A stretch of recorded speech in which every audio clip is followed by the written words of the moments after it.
നമ്മൾ ഇന്ന് ഈ വീഡിയോയിലൂടെ നോക്കാൻ പോകുന്നത് എടുത്ത മുഴുവൻ സിനിമയും ഹിറ്റാക്കിയ ഇതുവരെയും ഒരു സിനിമ പോലും ഫ്ലോപ്പ് ആവാത്ത ഡയറക്ടേഴ്സിനെ പറ്റിയാണ്.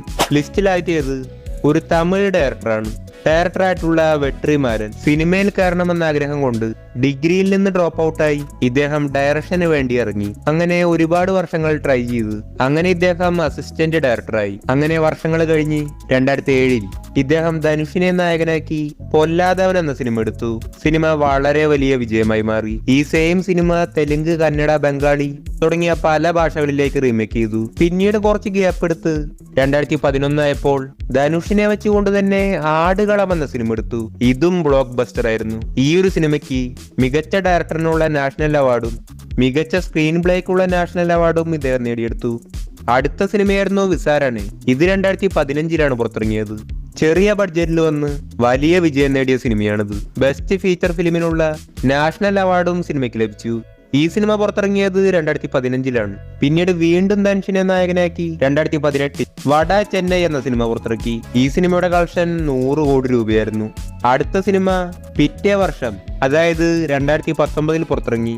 ആ സിനിമയാണ് അസുരൻ. വളരെ ഫാൻ ബേസ് ഉള്ള നോവൽ ബേസ്ഡ് ആയ ഒരു സിനിമയാണിത്. മാസ് സീനുകളും അതിനോടൊപ്പം തന്നെ ഇമോഷണൽ സീനുകളും കൂട്ടിച്ചേർത്ത് വളരെ ഡെപ്തുള്ള മികച്ചൊരു സിനിമയാണ് അസുരൻ. കൈദി സിനിമയ്ക്ക് ശേഷം കിട്ടിയ മറ്റൊരു ട്രീറ്റ് ആയിരുന്നു അസുരൻ. സിനിമ 150 കോടിക്ക് മുകളിൽ കളക്ഷൻ നേടി. ധനുഷിന്റെ കരിയറിലെ തന്നെ ബെസ്റ്റ് സിനിമയിൽ ഒന്നാണിത്. ഈ സിനിമയ്ക്കും 2 നാഷണൽ അവാർഡ് ലഭിച്ചു. മികച്ച ഡയറക്ടറിനെ വെട്രിമാരനും മികച്ച നടനെ ധനുഷിനും. കൂടാതെ ഒരുപാട് അവാർഡുകൾ സിനിമയ്ക്ക് ലഭിച്ചു. ശേഷം കഴിഞ്ഞ വർഷം വിടുതല എന്ന സിനിമ ഡയറക്ട് ചെയ്തു. ഈ സിനിമയും വലിയൊരു വിജയമായിരുന്നു. ഇതൊരു പാർട്ട് 1 സിനിമയാണ്. ഈ സിനിമയ്ക്ക് ഒരു സെക്കൻഡ് പാർട്ട് കൂടിയുണ്ട്. അങ്ങനെ ടോട്ടൽ 6 സിനിമകൾ ഡയറക്ട് ചെയ്തു. കൂടുതലും ധനുഷ് ആയിരുന്നു നായകൻ. ഒരു സിനിമ പോലും ഫ്ലോപ്പ് ആവാത്ത നിലവിൽ ഒരു പ്രോമിസിംഗ് ഡയറക്ടറാണ് വെട്രിമാരൻ. ഇനി ഇദ്ദേഹത്തിന്റെ വരാനിരിക്കുന്ന സിനിമകളാണ് വിടുതല 2, സൂര്യയുടെ വാടിവാസൽ തുടങ്ങിയ സിനിമകൾ. അടുത്തത് ലോകേഷ് കനകരാജാണ്. ഡിഗ്രി പഠനം പൂർത്തിയാക്കി തന്റെ ബാങ്ക് ജോലി ഉപേക്ഷിച്ച് സിനിമ ഫീൽഡിൽ വന്ന വ്യക്തിയാണ് ലോകേഷ് കനകരാജ്. ബാങ്ക് ജോലി ഉപേക്ഷിച്ച് എങ്ങനെ സിനിമയിൽ കയറാം എന്ന് പ്ലാൻ ചെയ്യുമ്പോഴാണ് ഒരു ഷോർട്ട് ഫിലിം ഫെസ്റ്റ് നടക്കുന്നത്. ഇതിന്റെ ജഡ്ജി കാർത്തിക് സോബരാജ് ആയിരുന്നു. ലോകേഷ് ചെയ്ത ഷോർട്ട് ഫിലിം കണ്ട് കാർത്തിക് സൂബരാജിനെ വളരെയധികം ഇഷ്ടപ്പെട്ടു. അന്ന് ഇദ്ദേഹം ലോകേഷിനോട് പറഞ്ഞിരുന്നു ഭാവിയിൽ എന്തായാലും ഒരു സിനിമ ചെയ്യണമെന്ന്. അന്ന് ആ ഷോർട്ട് ഫിലിം ഫെസ്റ്റിന് വേണ്ടി ലോകേഷ് കനകരാജ് ഡയറക്ട് ചെയ്ത ഒരു ആന്ത്രോളജി ഫിലിമായിരുന്നു അവിയൻ. ശേഷം പിറ്റേ വർഷം ഇദ്ദേഹം ഒരു യഥാർത്ഥ ഫിലിം എടുത്തു. അങ്ങനെ 2017 റിലീസ് ചെയ്ത ഇദ്ദേഹത്തിന്റെ ആദ്യത്തെ സിനിമയായിരുന്നു മാനഗരം. ഒറ്റ രാത്രിയിൽ നടക്കുന്ന ഒരു ഫുൾ ആക്ഷൻ സിനിമയാണിത്. ഫസ്റ്റ് സിനിമ തന്നെ വിജയമായി മാറി. പിന്നീട് സിനിമ എടുത്തത് 2019 ആ സിനിമയാണ് ഏറ്റവും ഫാൻ ബേസ് ഉള്ള സിനിമകളിലൊന്നായ കൈദി എന്ന സിനിമ ബിഗിൽ സിനിമയോടാണ് ക്ലാഷ് വെച്ചത്. എന്നിട്ടും ബോക്സ് ഓഫീസിൽ 100 കോടിക്ക് മേലെ കളക്ഷൻ നേടി. മാത്രമല്ല കൈദി എന്ന സിനിമ ആ വർഷം വലിയൊരു ഇമ്പാക്ട് ഉണ്ടാക്കി. ചെറുപ്പം മുതലേ ഇദ്ദേഹം കമൽഹാസന്റെ വലിയൊരു ഫാനായിരുന്നു. കമൽഹാസൻ സിനിമകളായിരുന്നു സിനിമാ ഫീൽഡിലേക്ക് വരാനുള്ള ഇദ്ദേഹത്തിന്റെ ഒരേ ഒരു മോട്ടിവേഷൻ. അല്ലാതെ ഇദ്ദേഹം അസിസ്റ്റന്റ് ഡയറക്ടറായി വർക്ക് ചെയ്തിട്ടുമില്ല, ഫിലിം സ്കൂളിൽ പഠിച്ചിട്ടുമില്ല. ശേഷം 2021 മാസ്റ്റർ എന്ന സിനിമ എടുത്തു. മാസ്റ്റർ എന്ന സിനിമയ്ക്ക് വിജയ് സിനിമ എന്നതിനപ്പുറം മറ്റൊരു ഹൈപ്പ് കൂടി ഉണ്ടായിരുന്നു. കൈദിയുടെ ഡയറക്ടർ. ചുരുങ്ങിയ സമയം കൊണ്ട് തന്നെ ലോകേഷ് കനകരാജ് ഒരു ബ്രാൻഡ് ഡയറക്ടറായി മാറി. മാസ്റ്റർ എന്ന സിനിമ 300 കോടിക്കടുത്ത് കളക്ഷൻ നേടി. ശേഷമാണ് താൻ ഏറ്റവും കൂടുതൽ ആരാധിക്കുന്ന നടനായ കമൽഹാസന്റെ ഒപ്പം തന്നെ സിനിമ ചെയ്യുന്നത്. 2022 വിക്രം സിനിമയും റിലീസായി. സിനിമ വർഷമുണ്ടാക്കിയ ഇമ്പാക്ട് നമുക്ക് പറയേണ്ട ആവശ്യമില്ല. ബോക്സ് ഓഫീസിൽ 450 കോടിക്കടുത്ത് കളക്ഷൻ നേടി. ആ വർഷത്തെ തന്നെ ഏറ്റവും വലിയ ട്രെൻഡായിരുന്നു വിക്രം സിനിമ. ശേഷം കഴിഞ്ഞ വർഷം വീണ്ടും വിജയിയെ നായകനാക്കി ലിയോ സിനിമ പുറത്തിറങ്ങി. സിനിമ തമിഴിലെ തന്നെ ഏറ്റവും കൂടുതൽ കളക്ഷൻ കിട്ടിയ 2ാമത്തെ സിനിമയായി മാറി. 615 കോടിയാണ് ടോട്ടൽ കളക്ഷൻ. ചുരുങ്ങിയ സിനിമകൾ കൊണ്ട് ലോകേഷ് കനകരാജ് ഇന്ത്യയിലെ തന്നെ ബ്രാൻഡ് ഡയറക്ടേഴ്സിൽ ഒരാളായി മാറി. അടുത്ത ഡയറക്ടറാണ് പ്രശാന്ത് നീൽ. ഇദ്ദേഹം സിനിമ കോഴ്സ് പഠിച്ച് തന്റെ സ്വന്തം ബ്രദർ ഇൻ ലോയായ ശ്രീമുരളിയെ നായകനാക്കി ഉഗ്രം എന്ന സിനിമ 2014 റിലീസ് ചെയ്തു. സിനിമ വലിയൊരു വിജയമായി മാറി. ഈ ഉഗ്രം സിനിമയുടെ ഷൂട്ടിംഗ് ലൊക്കേഷൻ കോളാർ ഗോൾഡ് ഫീൽഡിന്റെ അടുത്തായിരുന്നു. ഇവിടെ നിന്ന് ഇദ്ദേഹത്തിന് പുതിയൊരു സ്റ്റോറിയും പുതിയൊരു ക്യാരക്ടറേയും കിട്ടി. ഇങ്ങനെ ഒരു പ്രൊജക്ട് ചെയ്യണമെങ്കിൽ വലിയൊരു ബഡ്ജറ്റ് വേണ്ടി വരും. മാത്രമല്ല സിനിമയുടെ സ്റ്റോറി പല പാർട്ടുകളാക്കിയാൽ മാത്രമേ മുഴുവനായി കംപ്ലീറ്റ് ആവുകയുള്ളൂ എന്നും ഇദ്ദേഹത്തിന് മുന്നേ അറിയാമായിരുന്നു. അങ്ങനെ ഈ ഒരു പ്രൊജക്ട് ഐഡിയ ഹൊമ്പാലെ ഫിലിംസ് പ്രൊഡക്ഷൻ കമ്പനിയിൽ ഇദ്ദേഹം അവതരിപ്പിച്ചു. സ്റ്റോറി ഇഷ്ടമായ ഹൊമ്പാലെ ഫിലിംസ് കമ്പനി ഈ സിനിമ ഏറ്റെടുത്ത് 75 കോടി ബഡ്ജറ്റ് ഇട്ടു. യഷിനെ നായകനായി ഫിക്സ് ചെയ്തു. ഒരു കന്നഡ സിനിമയ്ക്ക് ഇത്രയും വലിയ ബഡ്ജറ്റ് വളരെ റിസ്ക് ആയിരുന്നു. കാരണം ഒരു സിനിമ പോലും 100 കോടി പോലും കയറിയിട്ടില്ല. നമ്മുടെ മലയാളം ഇൻഡസ്ട്രിയേക്കാൾ വളരെ താഴ്ന്ന ഒരു ഇൻഡസ്ട്രി ആയിരുന്നു കന്നഡ ഇൻഡസ്ട്രി. അങ്ങനെ 2018 KGF സിനിമ റിലീസായി. ആ വർഷം 3 കാര്യങ്ങൾ സംഭവിച്ചു. വർഷങ്ങളായി 100 കോടി കാത്തിരുന്ന കന്നഡ ഇൻഡസ്ട്രി 250 കോടിക്ക് മുകളിൽ കളക്ഷൻ നേടി. വെറും 2 സിനിമകൾ കൊണ്ട് പ്രശാന്ത് നീൽ എന്ന ഡയറക്ടർ പാൻ ഇന്ത്യൻ ഡയറക്ടറായി മാറി. യഷ് എന്ന നടൻ ഒരു പാൻ ഇന്ത്യൻ സ്റ്റാറായി മാറി. ശേഷം 2022 ഇദ്ദേഹത്തിന്റെ 3ാമത്തെ സിനിമ പുറത്തിറങ്ങി, KGF ചാപ്റ്റർ 2.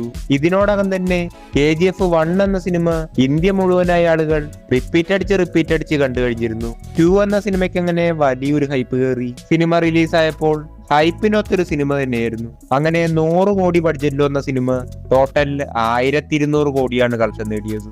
ഇന്ത്യയിലെ തന്നെ 100 കോടി ആഗ്രഹിച്ച കന്നഡ ഇൻഡസ്ട്രിക്ക് ഇന്ത്യയിലെ തന്നെ ഏറ്റവും കൂടുതൽ കളക്ഷൻ കിട്ടിയ 3ാമത്തെ സിനിമയായി മാറാൻ സാധിച്ചു. ശേഷം കഴിഞ്ഞ വർഷം 4ാമത്തെ സിനിമ സലാർ സിനിമ പുറത്തിറങ്ങി. KGF പ്രതീക്ഷിച്ച ആളുകൾക്ക് ഹൈപ്പിനൊത്ത സിനിമ കിട്ടിയില്ലെങ്കിലും സിനിമ ബോക്സ് ഓഫീസിൽ 800 കോടിക്ക് മേലെ കളക്ഷൻ നേടി. അടുത്ത ഡയറക്ടറാണ് ഇന്ത്യയിലെ നമ്പർ 1 ആദ്യത്തെ പാൻ ഇന്ത്യൻ ഡയറക്ടറായ SS രാജമൗലി. 2001 പുറത്തിറങ്ങിയ സ്റ്റുഡന്റ് നമ്പർ 1 എന്ന ജൂനിയർ NTR നായകനായ സിനിമയായിരുന്നു രാജമൗലിയുടെ ആദ്യത്തെ സിനിമ. ഇതൊരു ആക്ഷൻ ക്രൈം സിനിമയായിരുന്നു. സിനിമയുടെ ബഡ്ജറ്റ് 1 കോടി രൂപയായിരുന്നു. ആ കാലഘട്ടത്തിൽ സിനിമ 12 കോടിക്ക് മുകളിൽ കളക്ഷൻ നേടി. സിനിമ വലിയൊരു വിജയമായി മാറി.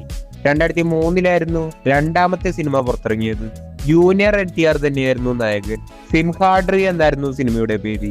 8 കോടി ബഡ്ജറ്റിൽ വന്ന സിനിമ ആ ഒരു കാലഘട്ടത്തിൽ 46 കോടി കളക്ഷൻ നേടി. അങ്ങനെ ബ്ലോക്ക് ബസ്റ്ററായി മാറി. ശേഷം പിറ്റേ വർഷം, അതായത് 2004 സെയ് എന്ന സിനിമ പുറത്തിറക്കി. ഇതൊരു സ്പോർട്സ് ആക്ഷൻ സിനിമയായിരുന്നു. 4 കോടി ബഡ്ജറ്റിൽ വന്ന സിനിമ 12 കോടി കളക്ഷൻ നേടി. സിനിമ ഒരു സൂപ്പർ ഹിറ്റ് ആയിരുന്നു. അടുത്ത സിനിമയാണ് 2005 പുറത്തിറങ്ങിയ ഛത്രപതി എന്ന പ്രഭാ സിനിമ. 8 കോടി ബഡ്ജറ്റിൽ വന്ന സിനിമ 26 കോടിക്ക് മുകളിൽ കളക്ഷൻ നേടി. ആ വർഷത്തെ വലിയൊരു വിജയമായിരുന്നു. അടുത്ത സിനിമയാണ് 2006 പുറത്തിറങ്ങിയ വിക്രമഗഡു. ഇതും ഒരു ആക്ഷൻ സിനിമയാണ്. 11 കോടി ബഡ്ജറ്റിൽ വന്ന സിനിമ 25 കോടിക്ക് മുകളിൽ കളക്ഷൻ നേടി. അടുത്ത സിനിമയാണ് 2007 പുറത്തിറങ്ങിയ യമഡോങ്ക എന്ന സിനിമ. ഒരു ആക്ഷൻ കോമഡി സിനിമയായിരുന്നു. ജൂനിയർ NTR ആയിരുന്നു നായകൻ. 20 കോടി ബഡ്ജറ്റിൽ വന്ന സിനിമ 50 കോടിക്കടുത്ത് കളക്ഷൻ നേടി. സൂപ്പർ ഹിറ്റായി മാറി. അടുത്ത സിനിമയാണ് 2009 പുറത്തിറങ്ങിയ മഗധീര എന്ന സിനിമ. 35 കോടി ബഡ്ജറ്റിൽ വന്ന സിനിമ ബോക്സ് ഓഫീസിൽ 135 കോടി കളക്ഷൻ നേടി. ആ വർഷം ബ്ലോക്ക് ബസ്റ്ററായി മാറി.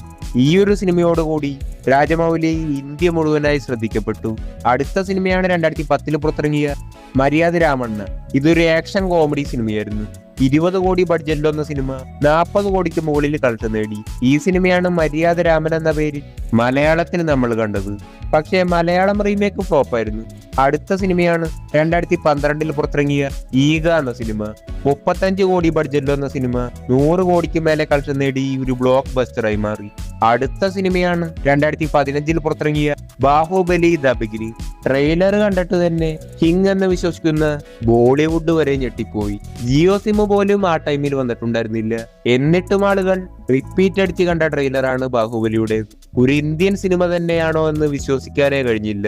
സിനിമ ബോക്സ് ഓഫീസിൽ 650 കോടി കളക്ഷൻ നേടി.